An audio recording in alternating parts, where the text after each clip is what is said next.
Okay, so you want to own a medieval river ferry. You imagine gliding across the Thames on a crisp autumn morning in 1375. Mist clings to the water. The limestone spires of old St. Paul's rise above the north bank. Affluent wool merchants and silk-robed clerics step into your freshly caulked wherry, handing you silver pennies for a quiet, scenic 5-minute row across the Southwark. One single crossing fare in London's municipal statute is legally capped at 1/2 penny. That half penny represents barely 15 minutes of a London carpenter's daily earnings. At that rate, you have to row 40 individual passengers across a churning, tide-ripped river just to buy a pound of tallow tandles, a slab of salted herring, and a gallon of weak ale. But the miserable fare cap is not the real trap. In this video, we are reconstructing the brutal, heavily guarded economy of the 14th century Thames watermen. We will break down the exact costs of timber, pitch, and landing dues, examine how a licensed fraternity defended its territory with broadaxes, and reveal why rowing a ferry across the Thames was one of the most dangerous, low-margin extortion rackets in medieval Europe. A medieval ferry was never a transportation service. It was a toll gate enforced with an axe. To understand why this business was so violent, you have to understand the geography of 14th century London. The city had roughly 40,000 residents crammed along the north bank of the Thames. Across the water lay Southwark, home to the brothels, the bear-baiting pits, the traveller inns, and the main highway to Canterbury and Dover. Between these two worlds stood exactly one dry crossing, London Bridge. The bridge was not an open highway. It was a chaotic stone bottleneck crowded with over 100 shops and houses. Its 19 narrow stone arches acted like a dam, creating deadly, roaring rapids that dropped several feet between tides. Shooting the bridge in a boat was suicidal. Walking across it took hours of shoving through livestock, carts, and market stalls. If a merchant, a pilgrim, or a court official in Westminster needed to get across the river quickly, they had only one practical option. They had to step off the muddy stairs and hire a boatman. The river was London's main street. It was also a lucrative choke point. Because the Thames was essential to London's food supply and commerce, the city corporation kept it under total surveillance. In the Guildhall, clerks compiled the city's legal precedents and market regulations into municipal ledger books, most famously codified in the great municipal record known as the Liber Albus, or the White Book of London. According to the Liber Albus and the surviving letter books of the City of London, the river was divided into strictly regulated territories. Every designated landing point, from Queenhithe and Billingsgate down to Dowgate and the Temple Stairs, had an assigned crew of sworn watermen. You could not simply buy a rowboat, push off from the South Bank, and start collecting fares. Doing so was an economic crime against the mayor, the aldermen, and the king.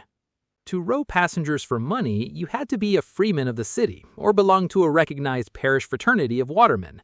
You had to swear an oath to obey municipal fare caps. You had to pay regular dues into the Brotherhood's chest. In exchange for those dues, the city granted you a legal monopoly. No unauthorized boat could take a passenger from your stairs. Monopolies on paper are useless without force. On the Thames, that force was swift and merciless. Whenever harvests failed in the countryside, desperate laborers, runaway serfs, and fishermen from Kent or Essex drifted upriver toward London. They brought crude, flat-bottomed punts and skiffs. They pulled up along the Southwark mudflats and offered illegal, discount crossings to cut into the licensed watermen's trade. The Guild did not take these competitors to court. They hunted them. City records from the letter books show that sworn river searchers and municipal water bailiffs conducted regular armed patrols along the wharves. When they caught an unlicensed pirate boat skimming passengers at an unauthorized landing, the reaction was immediate. They dragged the boat out of the water. They stripped its ash cores. Then, using heavy broadaxes, the guild bailiffs systematically chopped the boat's wooden hull into firewood right on the gravel bank. The smashed timber was confiscated and sold for the benefit of the city chamber. If the illegal boatman tried to fight back, he was dragged through the streets to the pillory at Cornhill or locked in the damp cells of Newgate Prison. The violence was not an accident. It was the only barrier protecting a fragile economic model. If anyone could put a boat in the water, the price of a crossing would collapse completely. The licensed watermen tolerated back-breaking physical labor and heavy municipal taxes only because the city promised to crush anyone who tried to undercut them. Let's look at what it actually cost to put a licensed wherry into the Thames in the late 14th century. First came the boat itself. A standard medieval river wherry was roughly 20 to 25 feet long, clinker-built with overlapping oak planks fixed to a sturdy elm frame. It had to be light enough to row against the powerful 4-knot tide, but durable enough to survive constant collisions with stone quays and floating timber. According to medieval craft records and civic inventories, commissioning a newly built oak wherry cost between 20 and 40 shillings. That single capital expenditure was equal to 50 to 100 days of wages for a skilled carpenter. For an ordinary waterman, buying a boat required years of scrimping or taking on high-interest loans from wealthy fishmongers. Once the boat was in the water, the river began destroying it. The medieval Thames was an open tidal sewer. It carried sewage, butchery waste, gravel, and urban runoff that corroded wood and ate away at caulking. A working boat had to be pulled from the water every few months to be scraped clean, caulked with animal hair and tallow, and sealed with boiling pine pitch. Pitch and tallow cost money. Iron roves and clench nails rusted in the brackish water and had to be replaced by a local smith. Then there were the oars. Rowing 8 to 12 hours a day through heavy cross-currents placed massive strain on wooden oars carved from ash or spruce. A broken oar was a regular operating loss, costing anywhere from 12 to 18 pence a pair to replace. Finally, there were the access fees. You paid wharfage dues to the owner of the landing stairs. You paid annual fraternity dues to support the guild's altars and sick funds. You paid seasonal assessments to the city corporation for the right to keep your craft moored at public moorings. To see how these costs determined whether a waterman ate or starved, we have to look at the numbers. Every financial reconstruction from this era requires honest boundaries. We do not have a tidy, single surviving personal diary from an individual 14th century Thames waterman recording every halfpenny collected across 12 months. What we have instead are the fixed statutory fare tables in the Liber Albus, documented boat building costs, guild assessment rolls, and recorded post-Black Death price levels from the London letterbooks. By combining these official figures with standard operating realities, we can reconstruct the financial profile of a working London waterman across 3 distinct operating years. In a good year, the waterman operates in ideal conditions. The river does not freeze. The royal court sits at Westminster for long stretches, driving massive daily traffic between the palace and the city. Commerce is brisk, and the waterman carries freight, rich foreign merchants and wealthy clerics who pay premium rates or hire the boat for exclusive day charters. Operating costs take a significant bite. Timber repairs, fresh caulking, replacement oars, and pine pitch consume 30 shillings. Landing dues, parish tithes, and guild fraternity contributions take another 15 shillings. The owner's basic provisions while working the river take 10 shillings. That leaves a net profit of £5 and 5 shillings. Converted into labor value, that surplus represents roughly 250 days of a skilled carpenter's daily wages. In a boom year, a hard-working waterman earned a comfortable living, enough to save silver and maintain his boat in top condition. In an average year, the waterman encounters the grinding friction of normal life on the Thames. The court sits only periodically. Winter brings heavy rains and high waters that make rowing difficult for weeks at a time. The waterman relies mostly on the standard halfpenny trade passenger trade. Annual revenue drops to £4 and 15 shillings. Expenses remain stubborn. Routine maintenance, hull scraping, and replacing 3 broken oars consume 22 shillings. Landing fees and municipal assessments demand another 12 shillings. Minor gear losses and timber wear take 6 shillings. The net return falls to £2 and 15 shillings. That equals roughly 130 days of a skilled craftsman's wages. It is enough to keep a modest household fed on bread, ale, and salted fish, but leaves almost no financial buffer for emergencies. Then comes the bad year. In a bad year, catastrophe strikes the river. A bitter winter freezes the Thames solid for 6 straight weeks. When the river freezes into jagged sheets of ice, boat traffic stops entirely, and grinding ice floes crush the wherry's hull against the wooden moorings. In the summer, an outbreak of plague empties the streets, collapsing passenger demand. Revenue plummets to just £1 and 10 shillings. Yet the fixed costs do not disappear. Repairing a crushed hull and replacing broken frame ribs costs 30 shillings. Wharfage fees and guild arrears, even when deferred, still demand 8 shillings. Replacing rotted mooring ropes and lost gear cost 5 shillings. The net return sinks into a brutal deficit of £1 and 3 shillings. That loss equals more than 50 days of skilled manual labor. The waterman ends the year deeply in debt to local timber merchants or wharf owners, facing the loss of his boat if he cannot pay.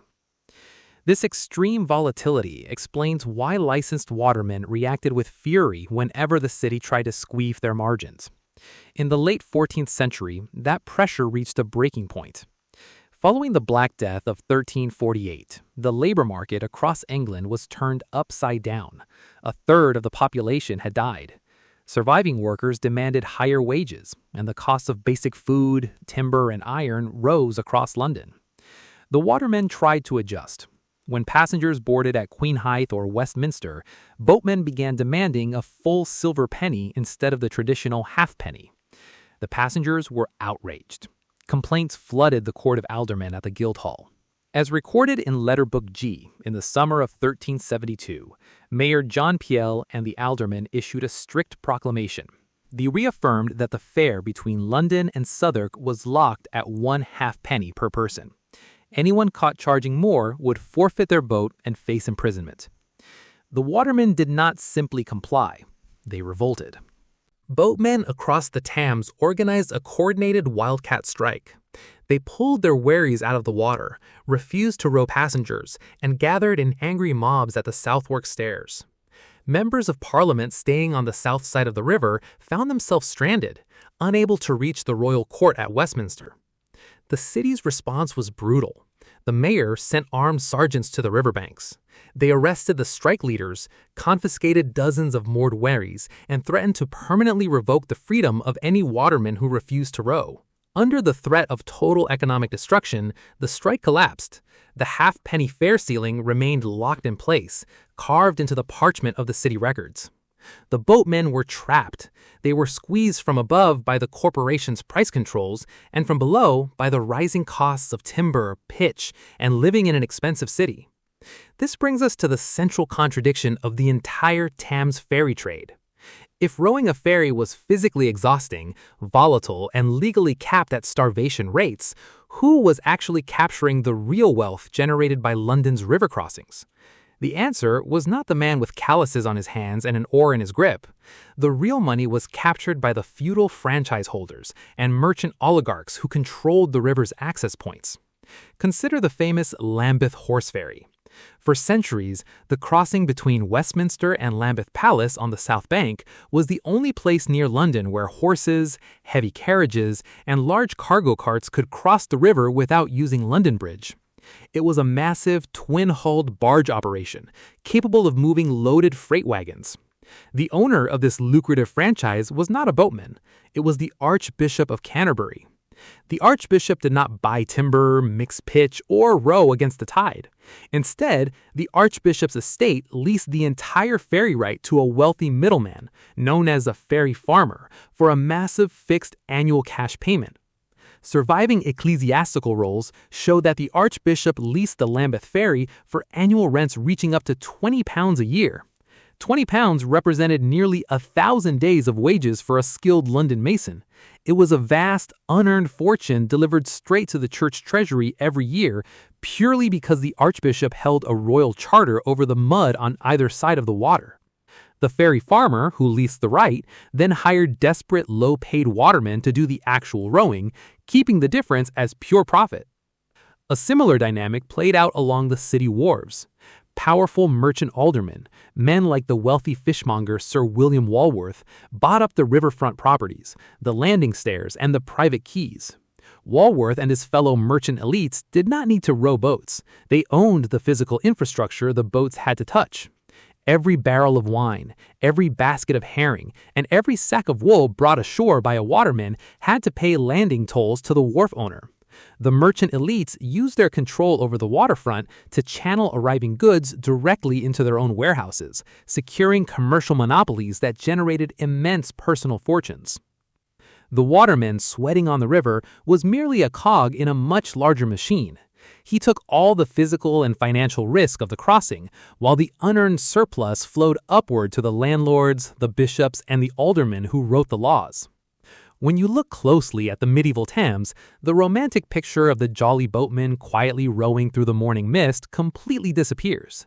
The river was not an open, free highway. It was an armed commercial corridor, strictly divided into licensed territories, watched by civic spies, and protected by the threat of an axe blade splitting a hull. The licensed watermen were not free entrepreneurs. They were low-margin toll collectors trapped inside a rigid municipal system. They were forced to defend their monopoly with physical violence against unlicensed outsiders because the legal fare cap gave them almost no margin for survival. The boat was never the business. The water right was the blade. A medieval ferry was never a transportation service. It was a toll gate enforced with an axe.